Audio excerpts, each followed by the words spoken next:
Hey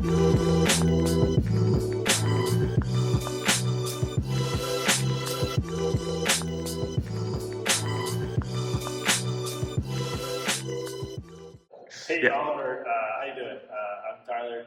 I just wanted to go over some stuff to help maybe get you ready for your upcoming baseball season. So I'll start with some real basic stuff, and we'll just go from there. So, like, I'm sure you've done T-ball before, and you probably learned some of this stuff, but it all builds, right? So we'll just go through it right from the beginning. So when you come up to the plate, like I want you to stand in such a way that your foot is going to be kind of parallel with the plate and like pretty close to the front of the plate, and just like what we did in T-ball, or maybe if you didn't do it, I always teach all my kids. We'll like take the bat and lay it right on the ground so that it's covering the plate. So right there, and then it's like that tells me like where I need to put my front foot. So my front foot is like lined up right like this with how the bat is straight, and then I can work from there. Just keep that foot where it is, and then I'm going to take my back foot, make a nice straight line with it, pointing back at the pitcher or the pitching machine or whatever. And I'm going to make that straight line there, and then I'm just going to find where's my comfort zone. I don't want to be too wide. I don't want to be too narrow. I want to be just what's comfortable, like a little bit wider shoulder width. Okay, so that's where our feet are good now. Okay, so depending on like where that ball is coming in, I mean, the pitching machine, it might be high, it might be low, it might be like really fast, or it might be kind of slow. So if it's high, or if it's kind of fast, I think we might want to move back a little bit. Like we just go back like this way, like away from the pitching machine. It gives us a little more time to see the ball coming and be ready to hit it. Or if it's really slow, or if it's kind of looping and kind of coming down low, we want to move up this way, like be a bit closer, so that before the ball hits the ground, we can get it. Or if it's going too slow, we can get it before it's too hard to hit. So remember where you're standing is with that bat. Now, if you're getting older, you don't want to necessarily have to do that. You could just kind of imagine how long your bat is and put an imaginary invisible bat down and just stand there up next to it, put your toe in, and work from that. Okay, so that said, you know, the way, like, especially when you get a bit older and there's going to be balls and strikes called, you're not going to only swing at the pitches that are straight over the plate, right? You're going to have to swing at pitches that are like here, because that's touching the plate, so that's going to get called a strike. So if I put my bat like this, and my foot is like this, then it's actually hard for me to reach that ball, right? So that's fine, because when I swing, I'm going to actually be going towards that ball a little bit. So you see, my foot is parallel like this, but when I go to hit that ball, I'm just going to be like this. So now the head of my bat moves. Like watch when my foot moves, watch what the head of my bat does. So if I want to hit that ball, I can't be this far off. I'm going to have to step to it, right? To make sure that the head of my bat is far enough over. So the opposite, when we have a ball on the inside, let's say it's just touching the plate right there.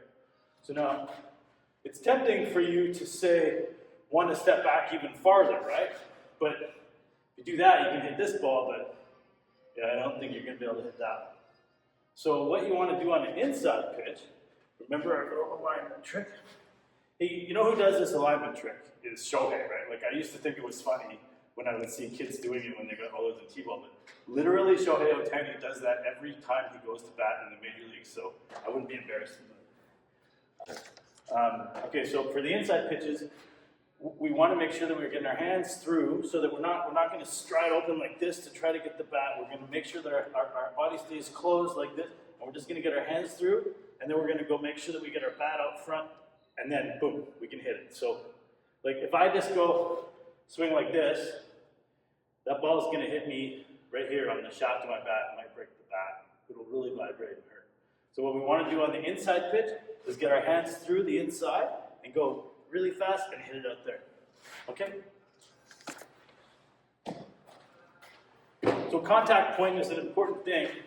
We want to hit the ball with our bat moving at the maximum speed that we can, right? So if I'm in my stance and the ball is coming and I swing and I hit it here, well, guess what? I mean, first of all, it might not be a very good hit because it's going to go kind of that way. But my bat is not going at its fastest yet, right? Like I'm going to bring it from back here and it's accelerating, accelerating, accelerating, and I want to hit the ball when the bat is moving at the maximum speed. So ideally that's going to be somewhere around our front foot. If you can see my bat is about at my front foot. Some guys are a little farther back than that, but you want to have your contact point be here. So like when you're working with a tee, and I'm sure you do that because tees are not just for little kids, like they're really good training aids. Like my son, he's almost 17, he uses a tee every day. So when you're gonna set yourself up for hitting where your contact point is, you want to set that ball out, like you're aligned to the plate, but let's make sure that we're hitting a ball in the proper contact point in relation to our body. So that's somewhere around the front foot. Okay, so that our bat is traveling maximum speed when it hits the ball.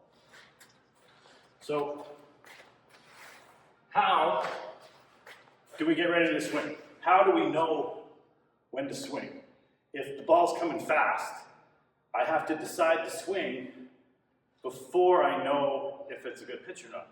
So the way you do that is that we call it step and separate. It's basically like your lower body and your upper body are separate pieces, and they work together when you're batting. But the trick is, your lower half is moving on every single pitch. So I'll just show you. I think it's a little easier if I show you this. Okay, so here I am, I'm in my batting stance. Okay, and so the pitch is coming, and it's a really hard pitcher.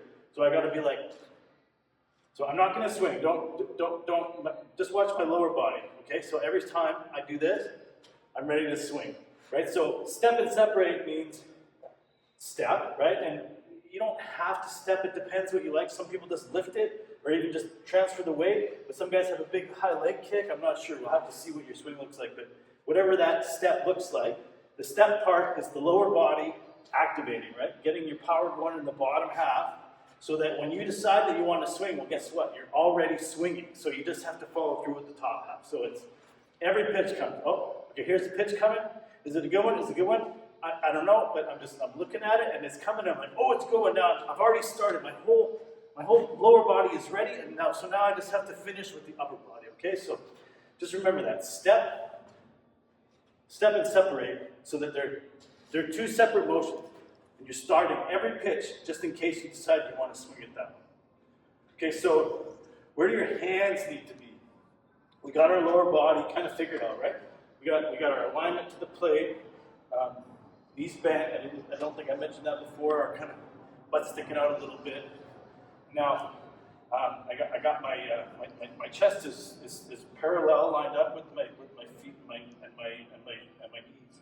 But my arms are across my body like this, sort of like there's different ways you can have it, but you don't want to be chicken wing. You don't want to have your back elbow touching your body. You want to have it up high enough that you can get through. Okay, so we're just going to say our hands need to be ready to go forward when we need to swing.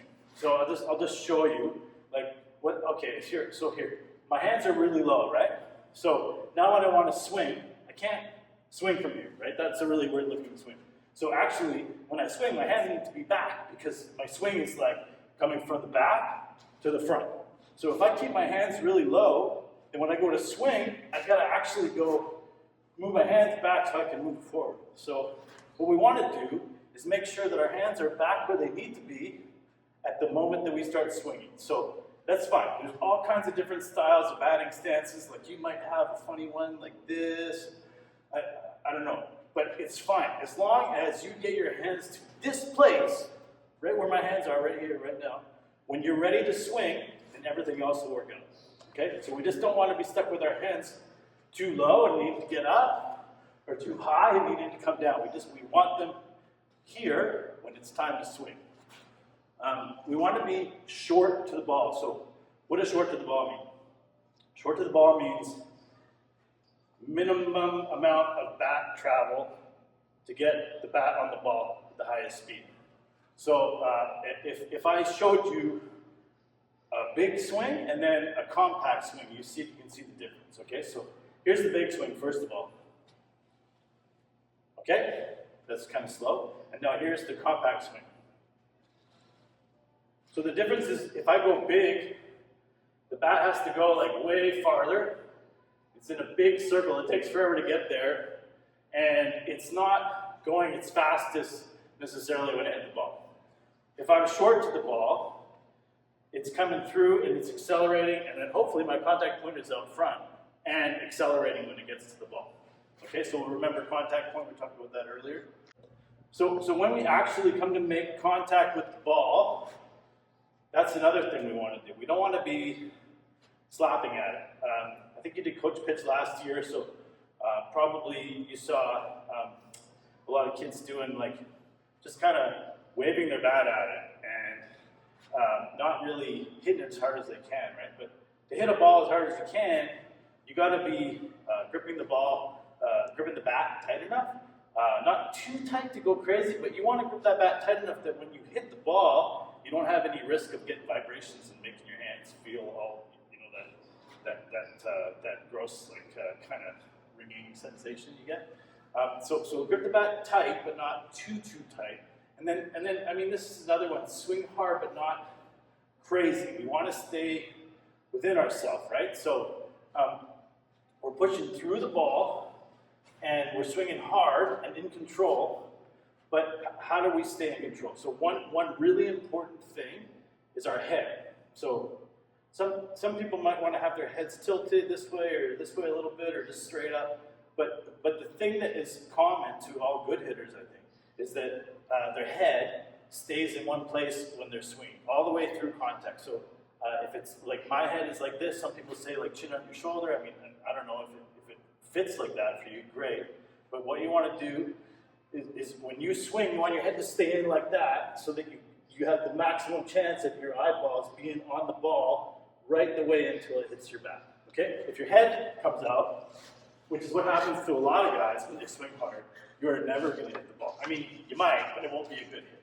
So head stays in. I still say that to my son about once every few weeks. He forgets, he swings too hard. But let's say our head is always going to be in because we're watching that ball right, boom, toward contact. Okay, so the other thing to watch with the not being too crazy with the swing is your back foot. So back foot is like where you're going to be pushing off of to get all your power, right? Like most of your swing power is actually coming from your lower body and pushing through. It's not your arms just swinging the bat. That's just the last part. But your lower body is the real power. So you got to keep that back foot anchored, right? When you swing, don't let your foot slide out like that. Watch my foot there. So I moved forward, my weight transferred forward, and then my foot slid up. Make sure that's not happening for you, okay? Make sure your foot stays under you. Weight is on the balls of your feet, right? So you can test that by, can you wiggle your heels? If you can wiggle your heels, then you have a nice athletic stance, and your weight is on the balls of your feet. So I'm going to do my swing. Back foot stays under me, and I have all my torque and all my power preserved. I don't lose any of it. If you want to stride, that's fine. You don't have to. What's popular theory in baseball kind of changes year to year. Some guys like to do a big leg kick. Lately, there's a lot of people who they start with a really wide stance, and then it's actually just like a weight transfer. So there's no step involved, but the weight transfer is happening with a wider stance. So whatever you like, that's fine. Just make sure that back foot stays under you. And the last thing I'll leave you with is I want you to have a nice swing. And I learned when I was little, a nice swing is a balanced swing. So we're trying to be strong and violent and physical, but we're also trying to be graceful. So what I learned is try to make your swing rewinding. So I'll show you what I mean. I want to be able to start from my original stance, swing all the way through, finish my swing, and then from there, like notice I didn't fall over.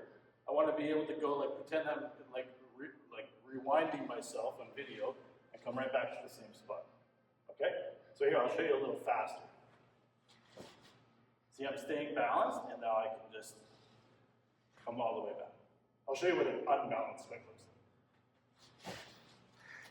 like. So, big hard swing, right? But my head came out, and I wasn't balanced. So, anyway, that's all I wrote for today. I hope this is useful. Take care, bud.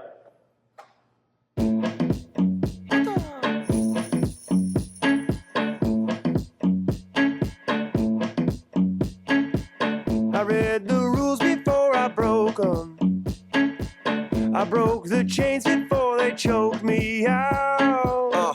Now I pay close attention, really learned the code. I learned to read the map before I hit the road. Hey yo, I know you never heard this before, but I'd rather lose a fight than miss the war. And I ain't wishing competition or fishing for it. I'm just living in a system, conditions are poor. I've been lost in the rhythm and misinformed. Too many late nights.